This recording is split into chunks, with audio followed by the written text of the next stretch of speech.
यदि भारत की समुद्री रास्तों पर अधिकार की बात की जाए तो बात चली जाती है हड़प्पा सभ्यता तक। हम सब जानते हैं कि इतिहास में इस बात के पुख्ता सबूत मिले हैं कि हड़प्पा काल में भारत के अंदर बंदरगाह अवस्थित थी। हम ये भी जानते हैं कि हड़प्पा कालीन लोग नावों के द्वारा सफर करते थे। बात करें चोलों की तो उनकी सैन्य ताकत के साथ साथ उनकी समुद्री ताकत को कौन नहीं जानता। श्रीलंका तक उनका लोहा माना गया था इसी समुद्री ताकत के बदौलत। जब प्राचीन काल से मध्यकालीन भारत की ओर आप सफर करेंगे तो आप जानेंगे कि मुगल काल के समय भारत की ये समुद्री जो ताकत थी ये धूमिल होती चली गई। उस वक्त समुद्री रास्तों पर इतना ध्यान नहीं दिया गया। इसका खामियाजा हमें भुगतना पड़ा जब हमने मध्यकाल से आधुनिक काल की ओर का अपना सफर किया। ईस्ट इंडिया कंपनी के द्वारा पहले इन्हीं समुद्री रास्तों के माध्यम से भारत के साथ व्यापारिक संबंध स्थापित किए। इसके बाद भारत पर उन्होंने अधिकार भी कर लिया। भारत की करीब 7,500 किलोमीटर लंबी तटीय रेखा है और भारत का अगर आज के समय में अंतर्राष्ट्रीय व्यापार बाय वॉल्यूम की बात की जाए तो 95% समुद्री रास्तों के माध्यम से होता है। यदि इसी डाटा को मैं आपको वैल्यू के कंटेक्स्ट में बताऊं तो 68% हमारा इंटरनेशनल ट्रेड समुद्री रास्तों के माध्यम से होता है यदि कीमतों के संदर्भ में बात की जाए। यानी कि भारत के लिए समुद्री व्यापार, भारत की तटीय रेखा, उस तटीय रेखा को आप कह सकते हैं कि महत्वपूर्ण बनाने वाले जो बंदरगाह हैं वो बहुत महत्वपूर्ण हैं। भारत के पास 12 मेजर पोर्ट्स हैं और लगभग 200 माइनर पोर्ट्स हैं। अगर भारत की शिप सेक्टर के अंदर कुछ भी डेवलपमेंट होती है तो उसका इंडिया की जीडीपी पर सीधा असर पड़ता है। इसलिए सरकार एक विजन लेकर चल रही है जिसको बोला जाता है पोर्ट लेड डेवलपमेंट, यानी कि बंदरगाहों के माध्यम से विकास। अब यदि इस शिप सेक्टर के अंदर कोई गुड न्यूज आती है तो सेलिब्रेट करने के लिए तो एक मौका देती ही है।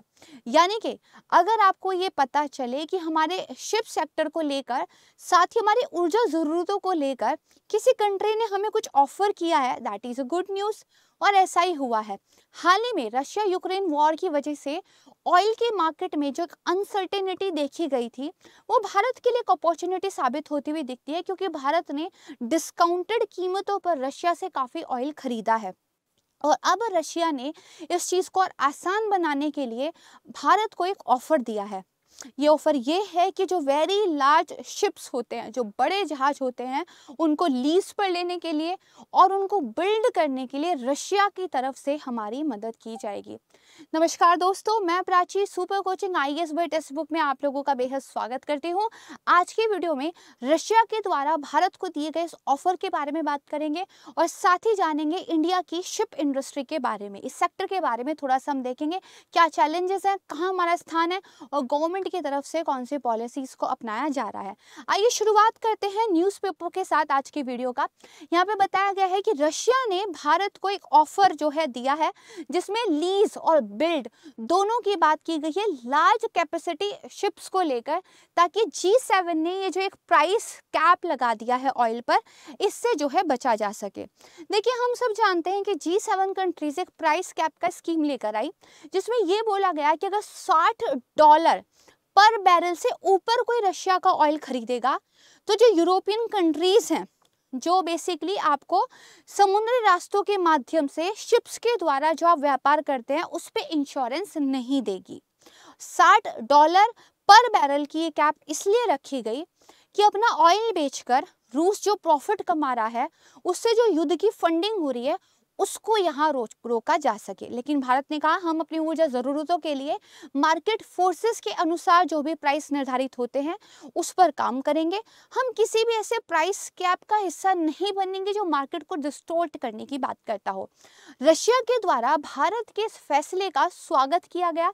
उन्होंने कहा कि देखिए, हम क्या करेंगे, जो ये बड़े बड़े शिप्स हैं इनको लीज पर लेने में और इनको बिल्ड में करने पे आपको हेल्प करेंगे, ताकि ये जो इंश्योरेंस सर्विसेज का एक बैरियर सामने आ रहा है ना, ये आपको फेस ना करना पड़े।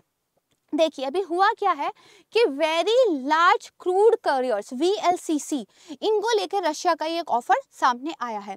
भारत जो है रशिया से काफी बड़े पैमाने पर ऑयल को इंपोर्ट कर रहा है, जो हमारी 30% टोटल रिक्वायरमेंट तक पहुंच गया है।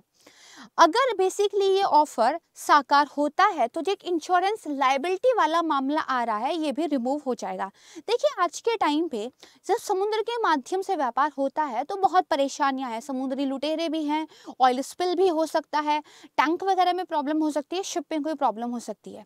इतना ज़्यादा पैसा इन्वॉल्व है तो इंश्योरेंस तो करनी पड़ेगी। इंश्योरेंस देने वाली जो कंपनियां हैं वो ज़्यादातर यूरोपियन कंट्रीज से हैं। यूरोपियन कंट्रीज ने जब ये प्राइस कैप लगा दिया तो उन्होंने कह दिया कि $60 पर बैरल से नीचे अगर कोई ऑयल लेता है तो ठीक है आप इंश्योरेंस दे सकते हैं, अदरवाइज नहीं। तो मैक्सिमम जो इंश्योरेंस प्रोवाइड कराने वाली कंपनीज थी उन्होंने क्या है बैकअप कर लिया है। अब इसके कुछ सॉल्यूशंस निकालने होंगे। इसका एक सॉल्यूशन तो ये था कि रशिया के ऑलरेडी काफी सारे डार्क फ्लीट जो हैं चल रहे हैं, शेडो फ्लीट, जो इस पूरी मार्केट से अलग होकर काम कर रहे हैं, जिसके बारे में हमारे चैनल पर ऑलरेडी एक वीडियो भी पड़ी हुई है, आप देख भी सकते हैं।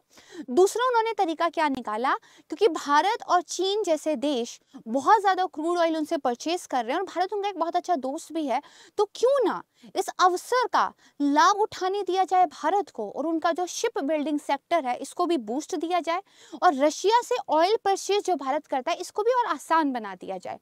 इसीलिए देखिए यहाँ पर जो रशियन डिप्टी प्राइम मिनिस्टर थे अलेक्जेंडर नोवाक और इंडिया के जो एम्बेसडर थे रशिया के लिए पवन कपूर, उनकी दिसंबर 9 को एक बैठक हुई थी। देखिए कैसे रशिया और भारत का ट्रेड बढ़ता जा रहा है। 2021 की बात करें तो जो द्विपक्षीय व्यापार था ये दरअसल करीब आप मान के चलिए 46.5% बढ़ गया था और ये बढ़कर करीब 13.5 बिलियन पर पहुंच गया था। अभी 2022 पूरा भी नहीं हुआ है।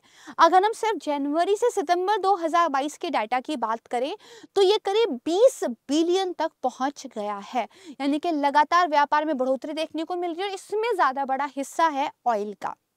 यहाँ पे आप देखेंगे यूरोपियन यूनियन की जो एग्जीक्यूटिव बॉडी थी उन्होंने अपनी 7 मेंबर कंट्रीज को ये कहा कि भाई $60 पर बैरल इसको जो है हमें एक प्राइस कैप के रूप में लगाना है, ठीक है, ताकि वॉर के लिए जो रिसोर्सेज हैं उनको लिमिट किया जा सके। G7 कंट्रीज का एक मैप आप यहाँ पर देख सकते हो, इस तरह की उनकी जो है एक बैठक हुई थी। अब देखिए दिसंबर 5 से पहले कोई भी वेस्टर्न कंट्रीज शिपिंग और इंश्योरेंस जो देती थी वो अब दिसंबर 5 के बाद जो है प्रोहिबिट कर दी गई है रशिया के ऑयल को इस प्राइस कैप से ऊपर अगर बेचा खरीदा जा रहा है तो अपनी सर्विसेज देने के लिए। ये तो दिसंबर 5 से लागू होगा, राइट। इससे पहले अगर कुछ हो चुका है तो उस पर क्या होगा। देखिए जिन शिप्स को दिसंबर 5 से पहले लोड कर दिया गया था रशियन ऑयल के साथ और जो बेसिकली अपनी डेस्टिनेशन पर पहुंचकर अनलोड कर देंगे इस ऑयल को जनवरी 2019 से पहले उन पर यह प्राइस कैप नहीं लगेगा, अदरवाइज उसके बाद ये प्राइस कैप जो है लगेगा। तो भारत और रशिया के बीच में हमें और क्या देखने को मिलता है। देखिए जो ऑफर एक्सटेंड किया गया ना भारत को, इसका जो मेन मकसद है वो ये है कि यूरोपियन इंश्योरेंस जो सर्विसेज हैं उन पर रिलाय न रहा जाए। और भारत और रशिया के बीच में तेल का व्यापार बढ़ा है तब से जब से व्लादिवोस्तोक और चेन्नई शिपिंग रूट रिवाइव हो गया है। ये रूट कौन सा है और पहले के कंपैरिजन में क्यों बेहतर है, आइए समझते हैं। ये आप मैप देख सकते हैं। पहले जो जनरली हम व्यापार करते थे रशिया के साथ वो इस वाले रूट से होता था। ये जो रूट है ये दरअसल मुंबई पोर्ट को रशिया की सेंट पीटर्सबर्ग पोर्ट से जोड़ता था। इसकी दूरी थी 8675 नॉटिकल मील्स। हमने दरअसल क्या किया, अब ये जो नया रूट है इसको डेवलप कर लिया, रिवाइव किया है इसको। ये दरअसल जो पोर्ट चेन्नई की है भारत के अंदर उसको रशिया की व्लादिवोस्तोक पोर्ट से जोड़ता है। दूरी कितनी है, केवल 5647 नॉटिकल मील्स। लॉजिस्टिक का खर्चा बचेगा, इंश्योरेंस थोड़ा सस्ता पड़ेगा, ठीक है, आपको दूरी कम पड़ रही है तो बेनिफिट है। जब से ये रिवाइव हुआ है तो इंडिया को और रशिया को क्या है थोड़ा सा ट्रेड में बढ़ोतरी देखने को मिली है। अब यहाँ पे देखिए सिविलियन जो शिप्स हैं उनको भी ऑयल के लिए जो है इंटेंट किया जा रहा है कि वो भी ऑयल ट्रेड को कैरी करेंगी। इसके अलावा जो मजगांव डॉक लिमिटेड है, जेवजा शिपयार्ड जो है रशिया का, इन्होंने एक एग्रीमेंट भी साइन किया है कमर्शियल शिपिंग के लिए। That is also related news and important news. अब देखिए भारत की जो शिपिंग इंडस्ट्री है उसके बारे में थोड़ी सी बात करते हैं। 2014 से लेकर 2022 तक का एक डाटा दिया गया है डायरेक्टरेट जनरल ऑफ शिपिंग के द्वारा, अगस्त 2022 तक। देखिए 2014 में नंबर ऑफ वेसल्स भारत के पास कितने थे? 1204 थे। ठीक है, 2022 में नंबर ऑफ वेसल्स भारत के पास कितने हैं? 1503 है। यानी कि केवल 300 वेसल्स जो हैं इस लगभग आप मान के चलिए 8 से 10 साल में भारत के पास बढ़े हैं। This is not enough. हमने क्या बात की? 7,500 किलोमीटर लंबी कोस्टल लाइन है हमारा इतना ज़्यादा ट्रेड होता है समुद्री रास्तों से, तो हमें इस सेक्टर में क्या है? डेवलपमेंट करने की ज़रूरत है। इसीलिए रशिया का ये एक ऑफर स्वागत योग्य कदम है। 12 मेजर पोर्ट्स हैं हमारे पास। कहाँ कहाँ? Kolkata port, Paradip, Visakhapatnam, Ennore, Chennai, Chidambaram port, Cochin, new Mangalore, Mormugao, Deendayal, Mumbai, Jawaharlal Nehru, ये हमारे जो है कोस्टल स्टेट्स हैं। ये आप देख सकते हो। अगर हम बात करें कि जो ये मेजर पोर्ट्स हैं, मैंने क्या बताया था? 12 आपकी मेजर पोर्ट्स हैं, लगभग 200 आपकी माइनर पोर्ट्स हैं। ये जो मेजर पोर्ट्स हैं, ये जो यहाँ पे देखी हैं, इन्होंने कितना जो हमारा कार्गो ट्रैफिक है वो संभाला है? तो आप यहाँ पर देखिए, कुछ इतना कार्गो ट्रैफिक इन्होंने जो है संभाला। कोविड के टाइम पे थोड़ा कम देखने को मिला था। तो ये पोर्ट्स इतना ज़्यादा कार्गो ट्रैफिक संभाल रही हैं, तो इनको मोर नंबर ऑफ शिप्स चाहिए जल्दी जल्दी इस कार्गो ट्रैफिक को संभालने के लिए, ताकि टर्न अराउंड टाइम भी जो है कम हो, खर्चे कम हो, व्यापार आसान हो। राइट, यहाँ पर अब देखते हैं कि गवर्नमेंट ऑफ इंडिया के द्वारा फिर क्या एक स्ट्रैटेजी लेके चली जा रही है। पहला तो पोर्ट लेड डेवलपमेंट, जो मैंने आपको बताया। देखिए हमारा कॉम्पिटिटिव एडवांटेज क्या है, हम किस चीज़ में अच्छे हैं। तो यहाँ पर देखिए, इंडिया की कोस्ट लाइन है 7,500 किलोमीटर लंबी, 7,517 किलोमीटर लंबी बैठती है, जिसपे 200 से ज़्यादा पोर्ट हैं। पहली बात।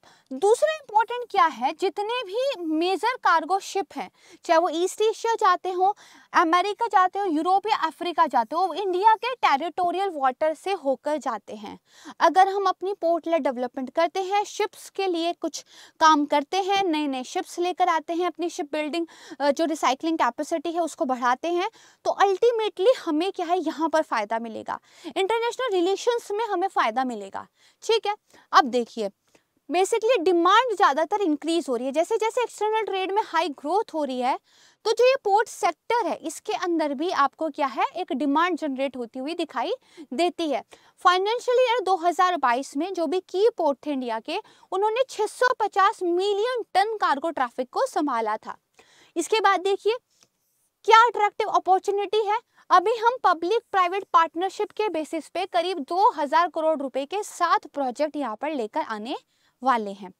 इसके अलावा फाइनेंस मिनिस्टर ने जो शिप रिसाइकलिंग कैपेसिटी है उसको डबल करने की बात की है।